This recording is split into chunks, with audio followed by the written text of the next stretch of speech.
potential energy of charge system for 2 charges, for 3 charges and for 4 charges। ये आप लोगों के लिए समझाया था, कंसेप्ट इसके प्रोवाइड कराए थे। न्यूमेरिकल क्वेश्चन किस तरह से सॉल्व हो सकता है, इससे रिलेटेड जो डेटा है वो अपने पास नोट्स में अवेलेबल है।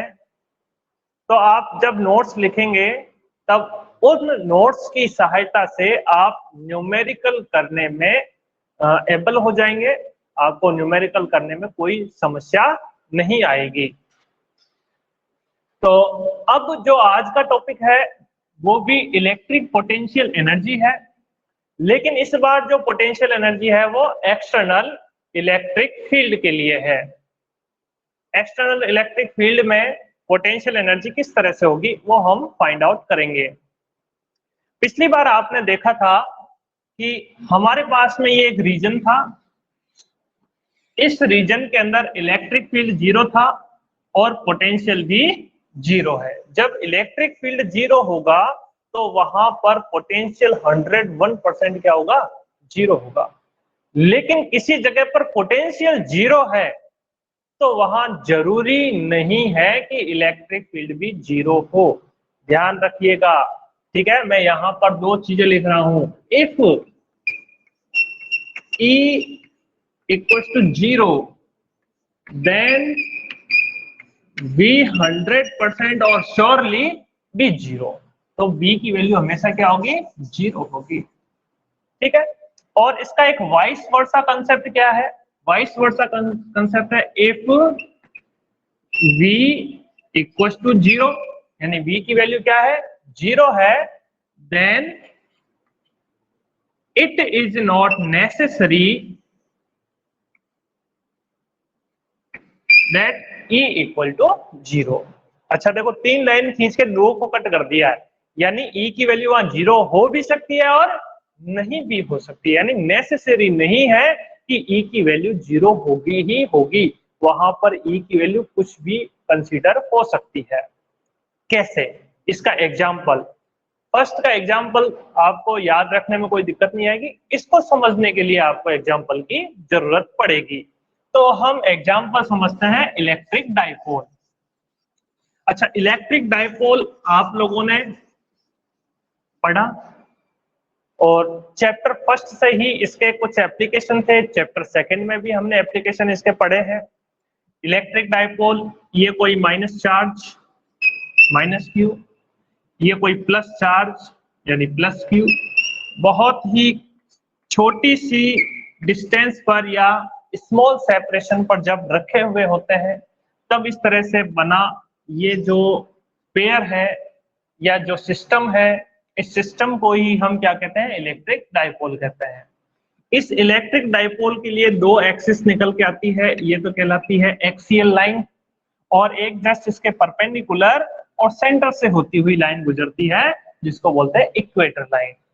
अब इक्वेटर पे मैं कोई पॉइंट कंसीडर करता हूं, पॉइंट P, तो पॉइंट P पर आप लोगों ने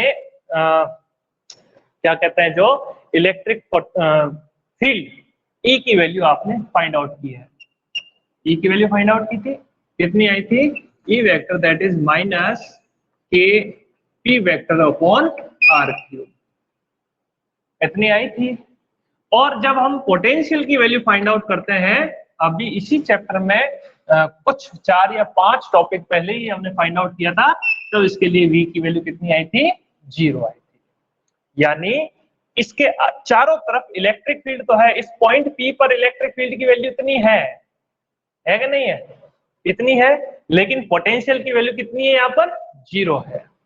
तो हम क्या कह सकते हैं, तो ये दो स्टेटमेंट, इन दो स्टेटमेंट को देखना।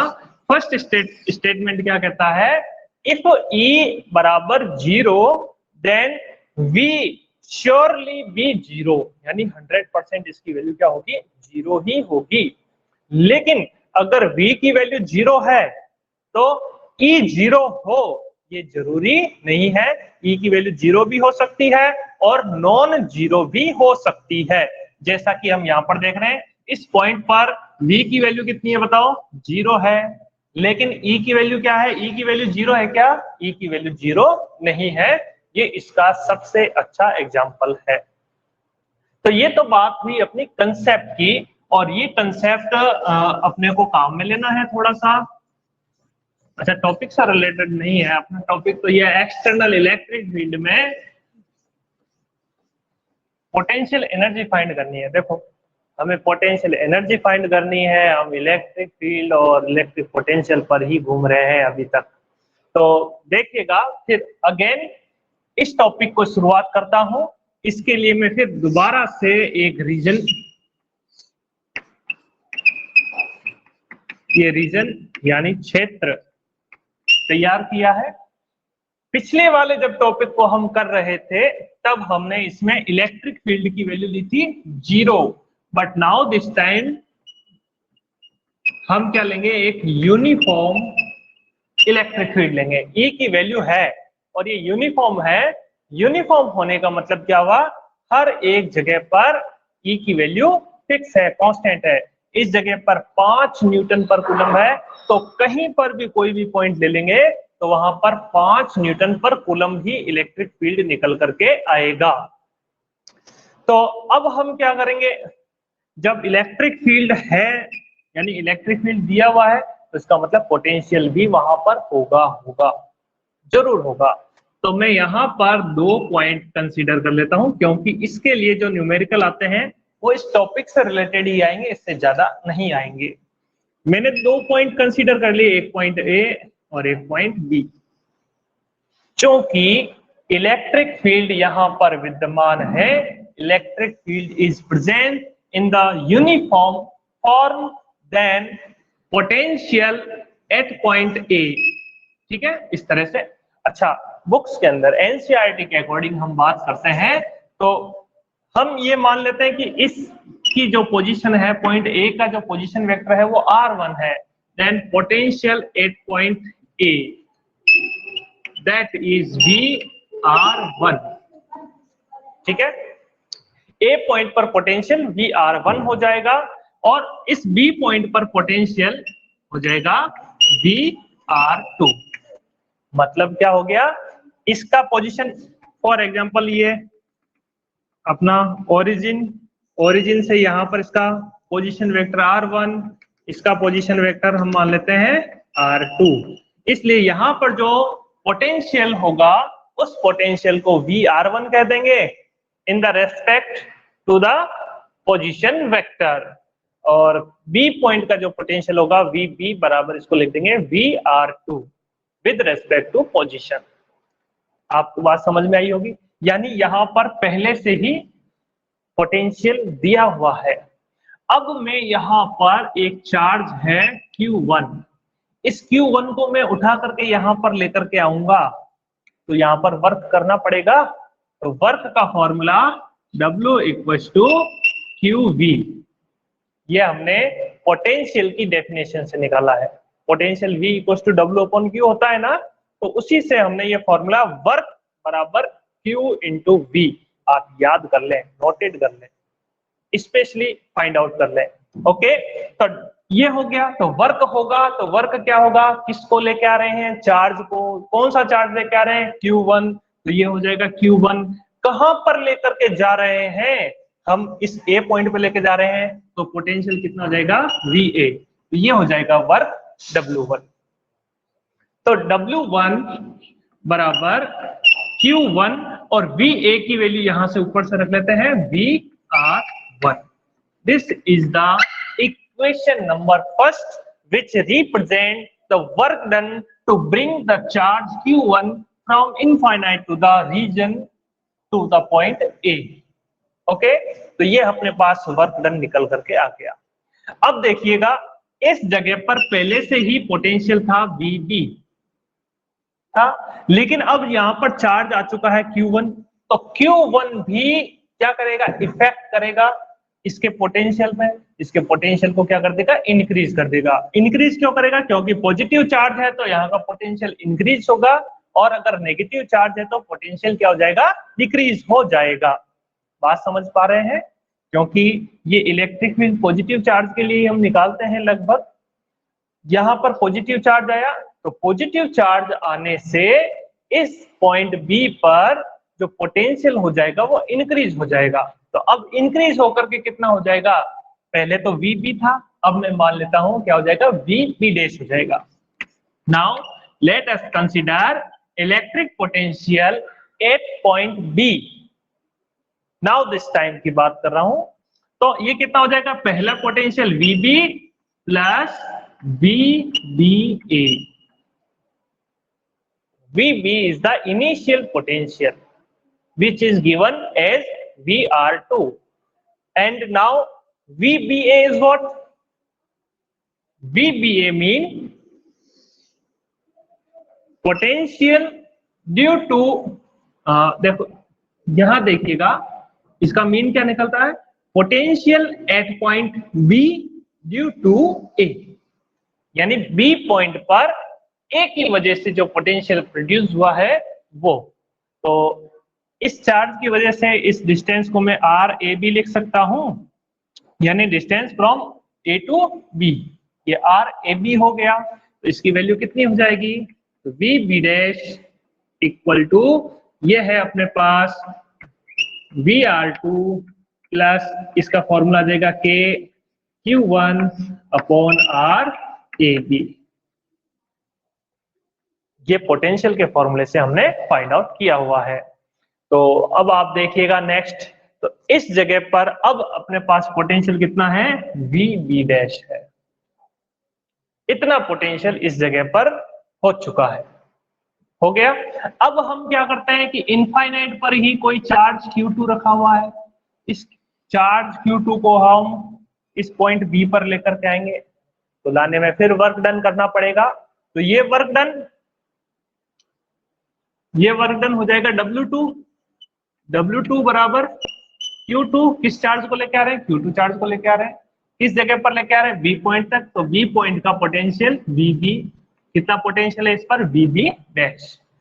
तो इस तरह से इन वैल्यूज पुट कर देते हैं VB डैश की, तो Q2 और VB डैश की वैल्यू है अपने पास VR2 प्लस के Q1 अपॉन RAB। इसको सॉल्व कर देंगे, जनरली इक्वेशन को ओपन कर देंगे, तो ये हो जाएगा Q2 और VR2 प्लस Q2 इसके साथ मल्टीप्लाई हो जाएगा, तो के Q1 Q2 अपॉन RAB। तो ये निकल करके आ गया, इसको मैं लिख देता हूं इक्वेशन नंबर 2। ठीक है, तो चार्ज Q1 को जब हम यहां तक लेकर के आए थे तब वर्क आया था W1 बराबर Q1 VR1, और जब हम चार्ज Q2 को यहां पर लेके आ रहे हैं तब वर्क कितना आ गया, W2 बराबर Q2 VR2 प्लस के Q1 Q2 अपॉन RAB। तो दोनों चार्ज का अलग अलग वर्क आ गया, तो अब दोनों का टुगेदर वर्क हम फाइंड कर लेते हैं। तो work to bring together both charge Q1 and Q2 at point A and B, then total work done, that is W equal to W1 plus W2। ठीक है, अब हम क्या करेंगे, W1 और W2 की वैल्यूज को पुट कर देते हैं, तो ये आ जाएगा Q1 VR1, ये तो W1 की वैल्यू प्लस W2 की वैल्यू है Q2 VR2 प्लस के Q1 Q2 अपॉन RAB। ये आ गया इतना। अब आप देखिएगा ये टोटल वर्क डन आ गया, ये टोटल वर्क डन ही पोटेंशियल एनर्जी की फॉर्म में स्टोर होता है, तो इसको हम क्या कह सकते हैं, पोटेंशियल एनर्जी W। ठीक, इसकी यूनिट क्या हो जाएगी, वर्क डन था तो इसलिए इसकी यूनिट हो जाएगी जूल, एनर्जी की यूनिट भी जूल ही होती है। तो इस तरह से हमने फाइंड आउट किया है electric potential energy in external electric field for two charge system. ये दो चार्ज सिस्टम की इलेक्ट्रिक पोटेंशियल एनर्जी हमारे पास निकल के आई है। अब आपके लिए ये अब बता देता हूं, ये जो टॉपिक है बहुत ही यूजफुल है, इससे रिलेटेड आप लोगों को न्यूमेरिकल प्रॉब्लम सॉल्व करने को मिल सकती है। अब जो हम नेक्स्ट टॉपिक बढ़ते हैं, नेक्स्ट टॉपिक है अपना इलेक्ट्रिक पोटेंशियल। हम पोटेंशियल फाइंड करेंगे various bodies for charge bodies. ठीक है, जैसे हमने चैप्टर फर्स्ट में इलेक्ट्रिक फील्ड, गॉस लॉ के जो एप्लीकेशन में हमने इलेक्ट्रिक फील्ड फाइंड किया था, कैसे किया था, एक charge wire, infinitely long charge wire के लिए इलेक्ट्रिक फील्ड फाइंड आउट किया था। इनफाइनाइटली चार्ज शीट के लिए हमने इलेक्ट्रिक फील्ड फाइंड आउट किया था। For spherical shell and conducting sphere, इसके लिए हमने इलेक्ट्रिक फील्ड फाइंड आउट किया था। और नॉन कंडक्टिंग चार्ज स्फीयर के लिए भी हमने इलेक्ट्रिक फील्ड फाइंड आउट किया था। ठीक है ना। तो इसी तरह से इसमें आपके लिए ज्यादा नहीं दिया हुआ, केवल स्फीयर का ही टॉपिक सिलेबस में दिया हुआ है, लेकिन अपने को अपने नॉलेज और कंसेप्ट दोनों बढ़ाने हैं, इसलिए मैंने आपके लिए नोट्स में ये सभी टॉपिक सेंड किए हैं। आप लोग इनको देखिएगा, विद सॉल्यूशन है, डेरिवेशन है, सिंपली डेरिवेशन है। आप जब इसको देखेंगे आपको समझ में आएगा। वीडियो के साथ में टॉपिक को लर्न करेंगे तो आपको 101% कंसेप्ट समझ में आएगा। तो अब अपना अगला टॉपिक स्टार्ट करते हैं, electric potential due to charge sphere. अब कंडक्टिंग स्फीयर और नॉन कंडक्टिंग स्फीयर, इनके बारे में थोड़ी जानकारी ले लेते हैं।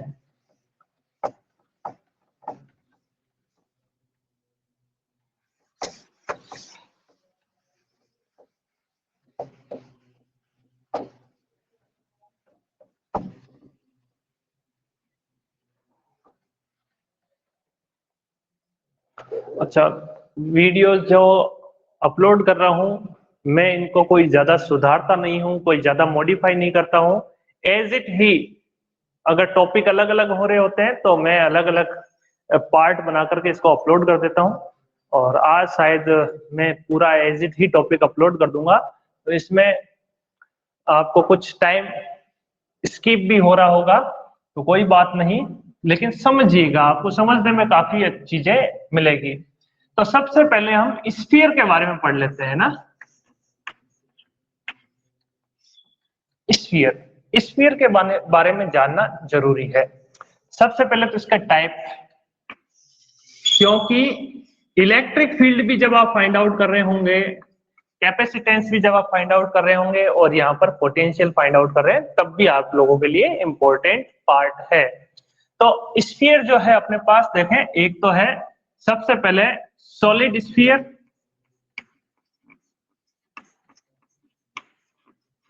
इसको हिंदी में बोलते हैं ठोस गोला। ठीक है, और एक है होलो स्फीयर, यानी खोखला गोला। ठीक है, और एक मैं लेता हूं आपके लिए स्फेरिकल शेल।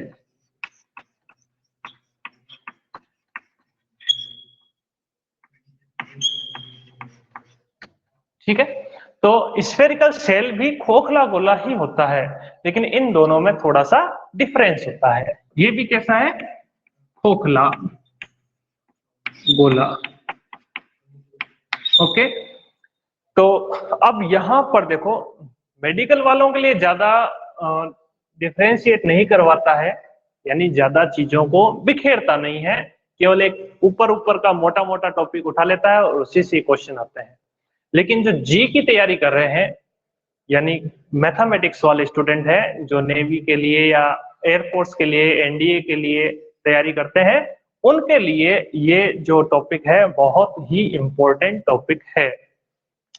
तो सबसे पहले देखिएगा स्फेरिकल शेल क्या चीज है और होलो स्फीयर क्या है, इनके बारे में देखते हैं। स्फेरिकल शेल किस तरह से, आपने गुब्बारा देखा है, जब हम गुब्बारे को फुला देते हैं, ठीक है, तो वो एक गोल बन जाता है, या फिर हम बात करते हैं जो बच्चों के खेलने वाली बॉल होती है उस तरह की। तो इसमें जो मटेरियल होता है वो एक परत के रूप में होता है, बहुत ही पतली परत होती है। ये होती है कि नहीं होती? इसका मैक्सिमम जो पार्ट होता है अंदर से वैकेंट होता है, खोखला होता है। तो इस तरह से जो अपने पास एक स्फीयर बना है, इस स्फीयर को बोलते हैं स्फेरिकल शेल। होलो स्फीयर यानी खोखला गोला क्या होता है, सेम ही चीज है लेकिन इसमें जो आपकी विड्थ होगी इस परत की, यानी ये जो गोला है ये थोड़ा ज्यादा होता है, इसकी परत थोड़ी मोटी होती है। कैसे, अगर आप किसी मतीरे को काटते हैं, उसके अंदर का थोड़ा सा पार्ट निकालें, पूरा पार्ट नहीं निकाले, थोड़ा सा पार्ट निकाले और उसको वापस आप पैक कर देंगे, तो आप देखोगे कि वो परत कैसी हो जाएगी, मोटी हो जाएगी, हो जाएगी ना। तो ये जब परत मोटी हो जाती है, maximum material is spread as a layer, ठीक, तब आपका ये जो स्फीयर बनता है इसको बोलते हैं होलो स्फीयर। इसमें कहां पर रहती है, एक पतली परत रहती है, ये तो परत ही पूरी पतली है। और सॉलिड स्फीयर में क्या होगा, ये आपके पास जो मटेरियल होता है ये इसके पूरे वॉल्यूम में डिस्ट्रीब्यूट होता है यूनिफॉर्मली। आई थिंक आप तीनों में डिफरेंस कर पा रहे हैं, ठीक है। अब इसके बाद इनके भी टाइप होते हैं। ये जो सॉलिड स्फीयर या ठोस गोला है ये दो तरह का हो जाएगा। कैसे हो जाएगा, एक कंडक्टिंग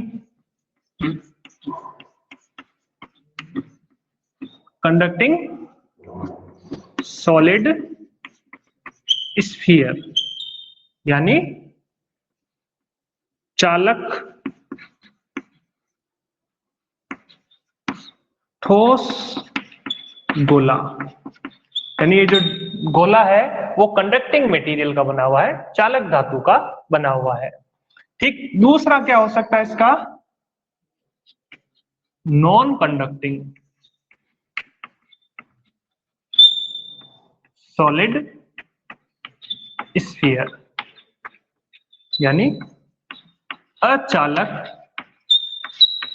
ठोस गोला।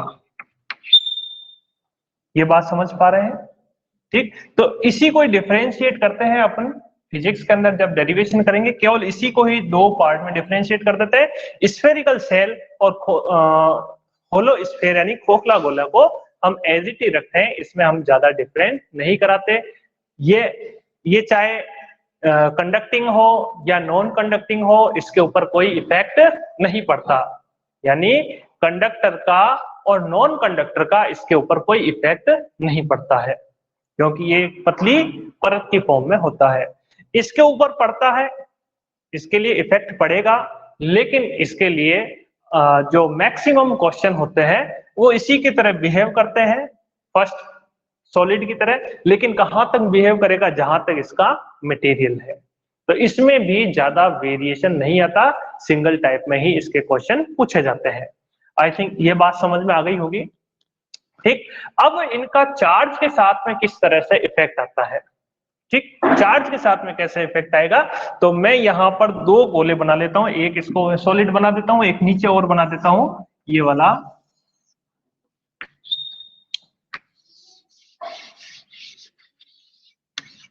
ये भी ठोस गोला है ना। अच्छा दिख रहा है ना वीडियो, उम्मीद करता हूं आपको दिख रहा होगा। तो अब देखें, जब इनको चार्ज दिया जाता है, चार्ज देंगे तो सॉलिड इस कंडक्टिंग स्फीयर को जब मैं चार्ज दूंगा, तब ये जो चार्ज है इसकी आउटर सरफेस के ऊपर ही डिस्ट्रीब्यूट होगा। चार्ज कहां पर डिस्ट्रीब्यूट होगा, ये कंडक्टिंग स्फीयर के लिए इसके लिए चार्ज हमेशा आउटर सरफेस पर ही डिस्ट्रीब्यूट होता है, और इस नॉन कंडक्टिंग को जब चार्ज दिया जाता है तो ये इसके पूरे वॉल्यूम में स्प्रेड होता है। ये आउटर सरफेस पे नहीं होगा, ये कहां पर होगा, पूरे वॉल्यूम में। आपको ये कंसेप्ट सीखने की बहुत सख्त आवश्यकता है।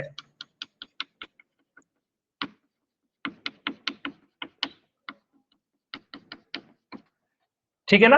तो चार्ज के साथ में देखिएगा, first solid sphere, solid sphere के दो पार्ट हो गए, एक तो ये आ गया कंडक्टिंग सॉलिड स्फीयर यानी ठोस चालक गोला, और दूसरा कौन सा आया है आपके पास, नॉन कंडक्टिंग सॉलिड स्फीयर यानी अचालक ठोस गोला। जब इनको चार्ज दिया जाता है दोनों को ही, इसको भी कैपिटल क्यू चार्ज दिया है और इसको भी कैपिटल क्यू चार्ज दिया है, तो इसका जो चार्ज है कंडक्टिंग स्फीयर को दिया गया चार्ज हमेशा इसकी आउटर सरफेस के ऊपर डिस्ट्रीब्यूट होता है।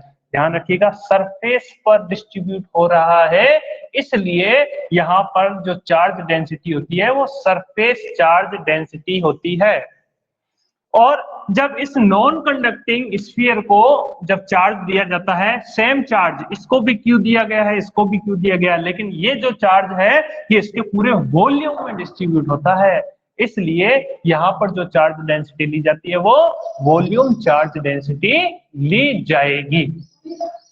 और सिमिलर क्यू चार्ज जब इसको दिया जाता है, अब ये कंडक्टिंग हो या नॉन कंडक्टिंग हो इससे कोई फर्क नहीं पड़ता, सारा का सारा चार्ज इसकी आउटर सरफेस के ऊपर ही डिस्ट्रीब्यूट होगा।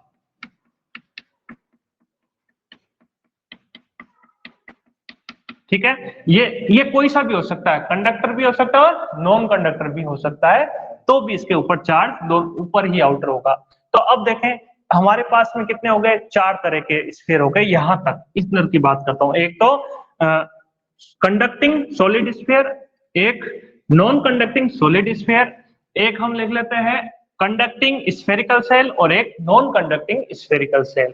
ठीक है ना, ये दोनों को ही कंसीडर कर लेता है एक जैसा ही। तो इन तीनों, इसकी तो दोनों कंडीशन आप देख लीजिए और इसकी ये वाली कंडीशन देख लीजिए, चार्ज जो होता है वो आउटर सरफेस के ऊपर ही डिस्ट्रीब्यूट हो रहा है, इसलिए ये दोनों एक जैसा बिहेव करेंगे। इसलिए ये वाला स्फीयर यानी स्फेरिकल शेल और एक ये कंडक्टिंग सॉलिड स्फीयर, ये कैसे करते हैं, एक जैसे बिहेव करते हैं, इनके लिए जो डेरिवेशन होगा वो सेम ट्रीट करेगा। तो मैंने नोट्स के अंदर दोनों के लिए एक ही डेरिवेशन बना करके भेजा है। और जब इसको चार्ज दिया जाता है तो सिमिलर, अगर ये कंडक्टर है तो ऊपर की तरफ चार्ज डिस्ट्रीब्यूट हो जाएगा, और अगर ये नॉन कंडक्टर है तो इसका जो वॉल्यूम है इस वॉल्यूम के अंदर चार्ज डिस्ट्रीब्यूट हो जाएगा। आई थिंक आपको ये आज का ये टॉपिक समझ में आया है और आप कंसेप्ट अच्छे से इसको यूटिलाइज कर पाएंगे। इसके साथ में आपको देखो जो काम में आने वाली चीज मैथमेटिक्स की है, मेंसुरेशन वाला टॉपिक। एक तो वॉल्यूम है, वॉल्यूम ऑफ स्फीयर कितना होता है बताएं, 4/3 पाई आर क्यूब। ठीक है, वॉल्यूम की जरूरत पड़ेगी और सरफेस एरिया की जरूरत पड़ेगी, सरफेस एरिया, और ये होता है 4 पाई आर स्क्वायर। बात समझ में आ गई होगी आप सभी को, मैं सोचता हूं आप लोगों को कोई प्रॉब्लम नहीं है। तो अब मैं आपके लिए टॉपिक स्टार्ट करता हूं, electric potential due to a solid conducting charged sphere. यानी अपने पास ये वाला स्फीयर दिया हुआ है, ये स्फीयर, ठीक। अच्छा, ये स्फीयर और ये स्फीयर दोनों एक जैसा ही ट्रीट करेंगे, दोनों का बिहेव एक जैसा ही है इलेक्ट्रिक पोटेंशियल के लिए, तो हम दोनों को ही एक टॉपिक में शामिल कर लेते हैं। ये वीडियोस आपके लिए बहुत ही इंपॉर्टेंट है, आपके कई सारे कंसेप्ट को क्लियर करेगा, इसलिए आप लोग अच्छे से इसको देखें। क्लास में ज्वाइन होने वाले स्टूडेंट्स की संख्या ओनली 28 है, जबकि अपने पास स्टूडेंट 65 है। रजिस्टर्ड जो स्टूडेंट है वो 65 में से ओनली 28। ये चीजें अच्छी नहीं है, अगर आप क्लास प्रॉपर ज्वाइन नहीं करेंगे नुकसान आपका है।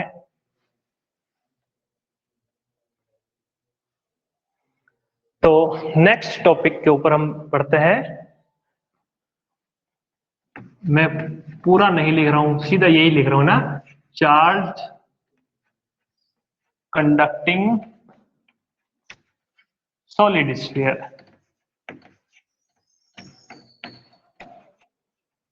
और स्फेरिकल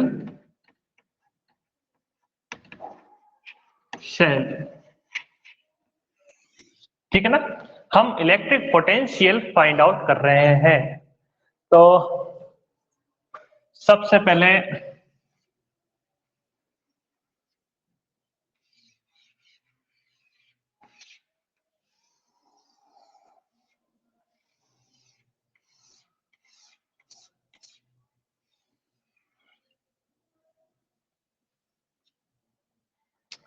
अच्छा, ट्रीट एक जैसे ही करेगा, इसलिए मैं सॉलिड स्फीयर लेकर के ही चल रहा हूं।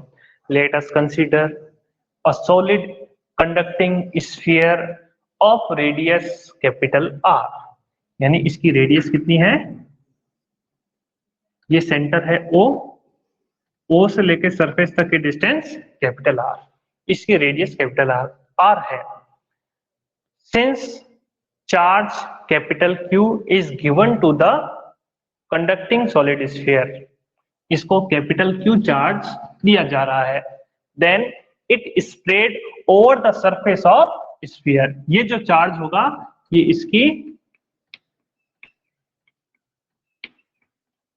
आउटर सरफेस के ऊपर यूनिफॉर्मली डिस्ट्रीब्यूट हो जाएगा।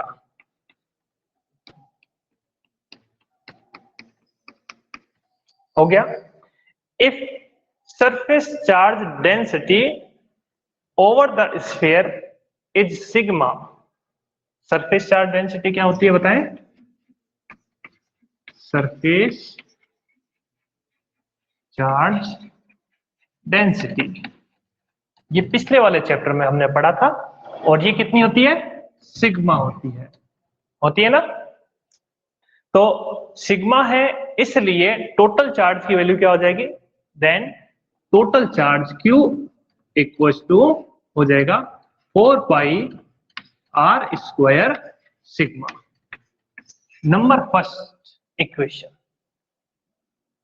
क्लियर हुआ ये बात आपको? यानी टोटल चार्ज Q में और सिग्मा के बीच में ये अपना रिलेशन है।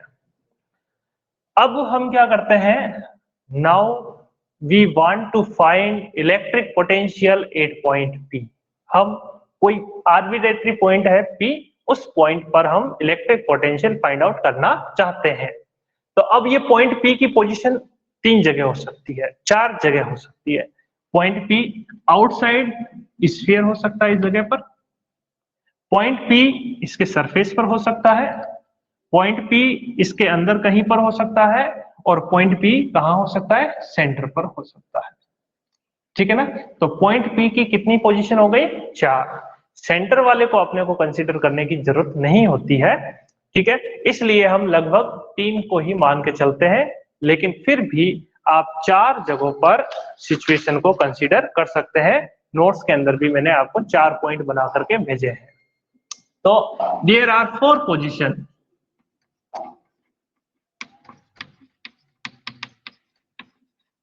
Of arbitrary point P। ठीक है, पॉइंट P की 4 पोजीशन हो जाएगी। Number first, outside sphere, second at surface of sphere,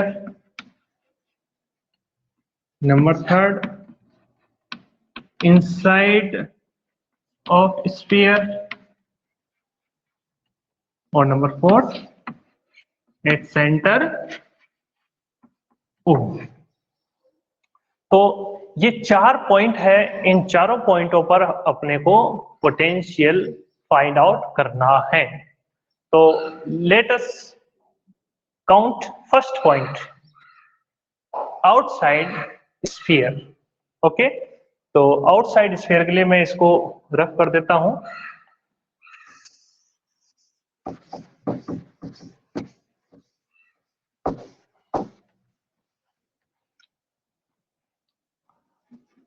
I take the point P at far distance R, centre O से इस पॉइंट पी की डिस्टेंस कितनी है, आर है।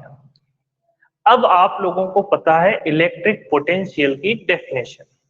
इलेक्ट्रिक पोटेंशियल की डेफिनेशन क्या कहती है, work done to bring a charge, charge means unit positive charge, from infinite to the point P, that is store as electric potential at point P। यानी किसी unit positive charge को infinite से उठा करके इस पॉइंट P तक लाने में जो भी वर्क डन होगा वह वर्क डन इस पॉइंट P पर इलेक्ट्रिक पोटेंशियल कहलाएगा। ठीक है ना। तो उस डेफिनेशन को ही हम फॉलो करते हुए वर्क फाइंड आउट कर लेते हैं। तो वर्क का फॉर्मूला आपको पता है, W इक्वल टू क्या होता है, फोर्स इनटू डिस्प्लेसमेंट, होता है कि नहीं होता। मैं मान लेता हूं कि इनफाइनाइट से कहीं पर लेकर गया चार्ज इस जगह पर आ गया है, कौन सा चार्ज है, Q नॉट। यहां से लेकर यहां तक की डिस्टेंस कितनी है, x। तो इस जगह पर इलेक्ट्रिक फील्ड कितना होगा, तो मेरे ख्याल से आप लोग डायरेक्ट इलेक्ट्रिक फील्ड वाला फॉर्मूला ही कंसीडर कर लें तो ज्यादा बेटर है। यानी इस फॉर्मूले से इलेक्ट्रिक फील्ड में कंसीडर कर लेते हैं, भाई ये डॉट फैक्ट इसमें था, इलेक्ट्रिक फील्ड की डायरेक्शन इधर होगी, यानी फोर्स इधर की तरफ लग रहा होगा और आप लेकर के इधर आ रहे हो, तो दोनों के बीच में इसको जब हम ओपन करते हैं तो cos 180 आता है। cos 180 की वैल्यू, ठीक है ना, f dx cos 180, और f क्या होता है, फोर्स। तो f इक्वल टू आप लोगों को पता ही है QE होता है। यहाँ पर चार्ज क्या है, Q नॉट है, तो इस जगह पर हम पुट कर देते हैं इस पूरी की पूरी वैल्यू को Q नॉट E की फॉर्म यहाँ पुट कर देते हैं। अब ये देखो, ये डिस्प्लेसमेंट थोड़ा सा ही है तो ये वर्क भी थोड़ा सा ही होगा ना। तो इस Q नॉट को उठा करके यहाँ ले आते हैं, तो dW अपॉन Q नॉट बराबर हो जाएगा E dx cos 180 की वैल्यू माइनस ये पूरा आपका किस में कन्वर्ट हो जाएगा, dV में, ठीक है ना। और इसका मैं इंटीग्रेशन कर देता हूं तो ये बन जाता है V equal to minus integration E dx, ठीक है ना। और ये कहां से लेके आ रहे हैं हम, इनफाइनाइट से लेके आ रहे हैं, कहां तक लेके आएंगे, R तक। तो ये फॉर्मूला जो आप लोगों के पास नोट्स में दिया हुआ है ये फॉर्मूला है, ठीक है ना। ये फॉर्मूला हमने इस फॉर्मूले से मॉडिफाई किया है और ये तो जनरल फॉर्मूला है, वर्क बराबर फोर्स इनटू डिस्प्लेसमेंट, ठीक है ना। तो अब हम E की value, electric field at distance x कितनी होती है, आप लोगों को फॉर्मूला पता होना चाहिए। E बराबर फॉर्मूला था KQ अपॉन R स्क्वायर, होता है कि नहीं होता, KQ upon R square. Q का मतलब सोर्स चार्ज, तो यहाँ पर सोर्स चार्ज कितना है, ये रहा कैपिटल Q, तो इस Q को हम कन्वर्ट कर देते हैं कैपिटल Q में। और R क्या होती है, डिस्टेंस टू द पॉइंट, तो यहाँ पर अपने पास कितनी डिस्टेंस है इस जगह से लेके यहाँ तक की x, तो ये हो जाएगा x स्क्वायर। इस वैल्यू को हम इस फॉर्मूले में पुट कर देंगे, तो फॉर्मूले में पुट करते हैं तो देखो v बराबर minus integration infinite to r और e की वैल्यू है KQ अपॉन x स्क्वायर और ये आ जाएगा dx। अब देखो ये वही फॉर्मूला आ चुका है जो आपने पहले जस्ट 2-3 दिन पहले आपने जो टॉपिक किया था, electric potential due two point charge, ठीक है ना। तो अब इसको सॉल्व कर लेते हैं यहाँ पर, तो देखिएगा v बराबर माइनस KQ बाहर आ चुका है, integration infinite to r 1 upon x square dx। इसका इंटीग्रेशन आप याद कर लो, रट लो। कैसे रटेंगे, ये कितना लिखा हुआ है बताओ, आप क्या कहते हो उसको, 5 कहते हो, 5 कहते हो, इसको कुछ और कहते हो क्या, कभी भी नहीं कहते। जब भी ये लिखा हुआ मिलेगा आपके माइंड से हमेशा यही वर्ड निकलेगा 5 या 5, ठीक है ना। तो इसी तरह से इसको आप याद कर लो कि इसका जो इंटीग्रेशन होगा वो -1 अपॉन x होगा और ये लिमिट इसके पीछे की तरफ चली जाएगी, माइनस KQ, ये आगे है ही आपके पास। अब ये माइनस आके माइनस माइनस प्लस हो जाएगा, v बराबर के क्यू। अब इसकी वैल्यूज को पुट कर देते हैं। फर्स्ट ये माइनस बाहर निकल चुका है, इस माइनस को बाहर लेके आ गए, ये माइनस था और ये माइनस आते ही प्लस बन गया, ठीक है, यहाँ लिख देता हूँ प्लस। और अब 1 upon upper limit x, x की जगह पर upper limit minus 1 upon lower limit क्या इनफाइनाइट, इसको सॉल्व करते हैं तो 0 आ जाता है। ये होते ही b बराबर माइनस के क्यू अपॉन आर, ये आ चुका है अपने पास इक्वेशन नंबर। इसको नाम दे देते हैं हम, डेरिवेशन के अकॉर्डिंग देख लीजिए आप इक्वेशन क्या नाम दिया है। चलो नाम ही नहीं दिया हमने, फिर भी आप इसको अपनी तरफ से नाम दे दीजिए। यूनिट इसकी क्या होती है, पोटेंशियल की यूनिट हो गई वोल्ट।